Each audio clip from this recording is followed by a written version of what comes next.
আমাদের বাড়ির পাশে একটা প্রাইমারি স্কুল আছে। ওই স্কুল থেকে কয়েকজন বাচ্চা এসে আমাকে ডাকতেছে। পরে এগিয়ে গেলাম, বললাম যে কিছু বলবে তোমরা? পরে আমাকে বলতেছে আপনাদের খামার থেকে একটু ডিম তুলে দিব, অনেক দিনের শখ আমাদের, আপনাদের এই খামার থেকে একটু ডিম ওঠাবো, কিন্তু বলার সাহস পায় না। আপনি কি আমাদেরকে একটু ডিম ওঠাতে দিবেন?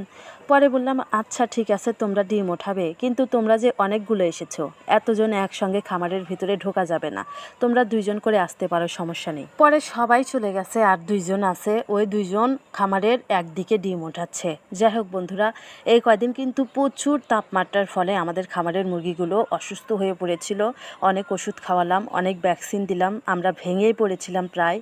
মহান আল্লাহ তাআলার রহমত, আপনাদের দোয়া ও ভালোবাসার ফলে আমাদের খামারের মুরগিগুলো সুস্থ হয়ে উঠেছে। যাই হোক, আজকে সকালবেলা খামারে এসে মনটা খুবই ভালো লাগতেছে, কারণ আজকে সবগুলো ডিম অনেক বড় বড়। প্রতিদিন কিন্তু অতিরিক্ত তাপমাত্রার ফলে ডিমগুলো ছোট হয়ে গিয়েছিল, আর আজকের ডিমগুলো অনেক বড় বড়, কারণ তাপমাত্রা একটু কম এবং খামারের একটা মুরগিও ডিম পাড়া বাকি নেই। একটু উপর থেকে আমি আপনাদেরকে খামারের মধ্যের অবস্থানটা একটু দেখাই, আপনাদেরকে দেখেন সবগুলো মুরগি কিন্তু মাথা বের করে সামনের দিকে তাকিয়ে আছে, কারণ সামনে বাচ্চারা ডিম ওঠাচ্ছে, ওইগুলো দেখতেছে। যাই হোক বন্ধুরা, কোনো কারণে যদি খামারের ভিতরে অচেনা মানুষ প্রবেশ করে, তাহলে কিন্তু খামারের সবগুলো মুরগির চেঁচামেচি শুরু করে, কিন্তু আজকে সবগুলো মুরগি চুপচাপ আছে। আবার একটা জিনিস খুবই ভালো লাগে, আর সেটা হচ্ছে যখন ডিম ওঠানো হয়, মুরগিগুলো সবাই অবাক দৃষ্টিতে তাকিয়ে থাকে। তারা হয়তো দেখে তাদের ডিমগুলো এক এক করে নিয়ে যাচ্ছে। যাই হোক বন্ধুরা, বাচ্চাদের সঙ্গে আমিও ডিম ওঠাচ্ছি। তারা কিন্তু পারবে না সবগুলো ডিম ওঠাতে, তাই তাদের কাজে আমি একটু হেল্প করি। কথার ফাঁকে একটা কথা বলতে চাই, আর সেটা হচ্ছে আপনারা কে কোথায় থেকে আমার এই ভিডিওটা দেখলেন অবশ্যই আমাকে কমেন্ট করে জানিয়ে দিবেন। আর যদি ভিডিওটা ভালো লেগে থাকে, দয়া করে লাইক, কমেন্ট, শেয়ার করে দিবেন। আমার এই ছোট্ট চ্যানেলটাকে সাবস্ক্রাইব করে দিবেন। আর যারা পেজ থেকে দেখলেন, অবশ্যই আমার এই ছোট্ট পেজটাকে ফলো দিয়ে দিবেন। বন্ধুরা, আমি কিন্তু দেখতে দেখতে অনেকগুলো ডিম উঠিয়ে ফেলেছি। এখন আর একটা খাঁচা নিয়ে এই খাঁচাটা আমি ভর্তি করে ফেলতেছি। আমার ডিম ওঠানো হয়ে গেলে আমি সবগুলো ডিম আবার এক জায়গায় করে রাখবো। আমাদের এই ছোট্ট খামারে 1100 মুরগি আছে, আর এই 1100 মুরগি প্রত্যেক দিনই ডিম দেয়, আর প্রতিদিনই এই 1100 ডিম আমাদেরকে ওঠাতে হয়। আমার থেকে আমার হাজব্যান্ডটি সব কাজই বেশি করে, আমি একটু কমই করি। যখন আমি ডিম ওঠাতে আসি, তখনই একটা করে ভিডিও আপনাদের কাছে আমি শেয়ার করে দেই।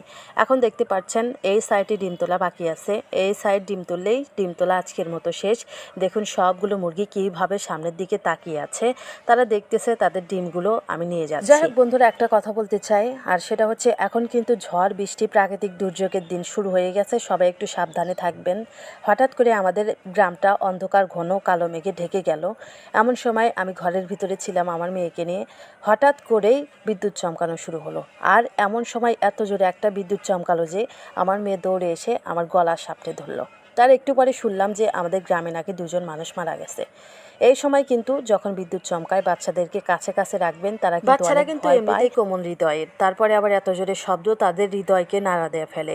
আপনারা যেখানে যান না কেন বাচ্চাদের সঙ্গে করে নিয়ে যাবেন, কারণ প্রাকৃতিক দুর্যোগের তাণ্ডব নীলা কখন শুরু হয় কিছুই কিন্তু বলা যায় না। যাই হোক বন্ধুরা, আমাদের ডিম ওঠানো শেষ। আমার হাতে এই ডিমটা দেখতে পাচ্ছেন, এটা হচ্ছে 2 কুসুম ডিম। যাই হোক বন্ধুরা, ভিডিও শেষ প্রান্তে চলে এসেছি। সবাই ভালো থাকবেন, সুস্থ থাকবেন। পরবর্তী ভিডিওতে আবারও দেখা হবে। আল্লাহ হাফেজ।